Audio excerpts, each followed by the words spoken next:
Greetings, and welcome to Live with Chatufa. I hope you are doing well. I hope you are still praying for the nation of Zimbabwe, intercessors all over the world. This is our work, to pray for our nation and to continue to believe God.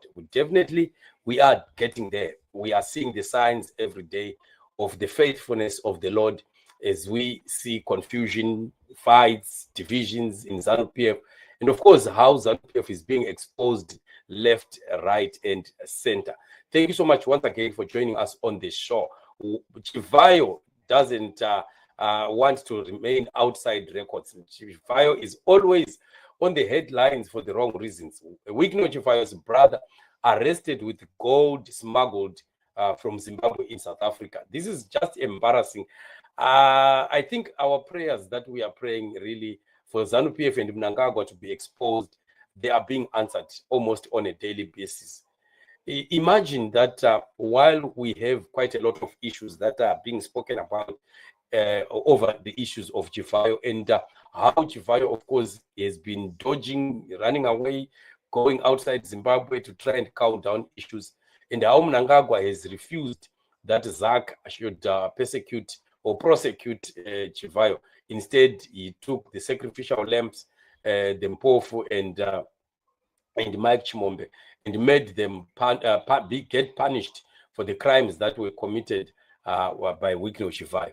And now we are hearing again the arrest of Wicknell Chivayo's brother in South Africa with gold, which was quite a lot of gold in South Africa. This is the gold mafia still on the full force of operation. So South African criminal justice system reports that gold worth millions. Two suspects, namely Joachim Chivayo, 33, a Zimbabwean national, and Ayanda Brian Gungwa, 20, a South African, were apprehended at Headerwick Estate by the Hawks Serious Organized Crime Investigation Team. Approximately 15 million rand worth of gold was seized. Just imagine, 15 million rand worth of gold. And these are the gentlemen. And many people were giving comments on this other guy, the Gungwa guy. I don't know which one is Wicknell's brother here. This one might look like older than Wicknell. And I think maybe this one could be. And you know, it's people were talking about the other guy that is described as a South African here. That guy is not South African. He's still a Zimbabwean guy who has stolen some identity in South Africa and wants to masquerade as a South African. So this is part of the gold that was captured by the Hawks in South Africa. Very, very embarrassing. And you know, the ANC really, with the way that they support ZANU-PF and Wanafikile Mbalula, saying that whatever that ZANU-PF does, we will stand with them because they are our comrades. But look at how Mnangagwa and ZANU-PF continue to embarrass themselves and even embarrassing their friends in South Africa. This is really very, very sad. And for you to ask questions and say, where is this gold going? And how did this gold leave Zimbabwe? It remains quite a lot. But of course, we know the truth that corruption at Harare International Airport, you know, that airport which Mnangagwa renovated and putting lounges and what, all those lounges, we have said it in the past, that they are made to make a safe passage of Mnangagwa's guys who are into this illegal trading, and they are not searched, they don't go through customs, they just have a safe passage and they go out. And unfortunately, they've been caught in South Africa, and this remains an issue that is very, very embarrassing. So it seems like now the Chivayo family continue to be coming in. You still remember there was a talk again about a judge who was it a judge or magistrate? The other time there was interviews of, I think there were judges, and there was again another Chivayo who was supposed to be a judge there. And now we are hearing another Chivayo who happens to be the brother of Wicknell, again in the gold mafia. And how many other Chivayos do we have in the different sectors, in all the other mineral resources that are being stolen by ZANU-PF? You see, these things are all just a syndicate of brothers and kinsmen that are just gathering themselves on a feeding trough to steal from Zimbabwe to enrich themselves. And that's all that we are seeing. Mnangagwa is not really for national building. Mnangagwa is just for the enrichment of those cronies of his, those that are close to him. Can have all they want. They can do what they want in Zimbabwe.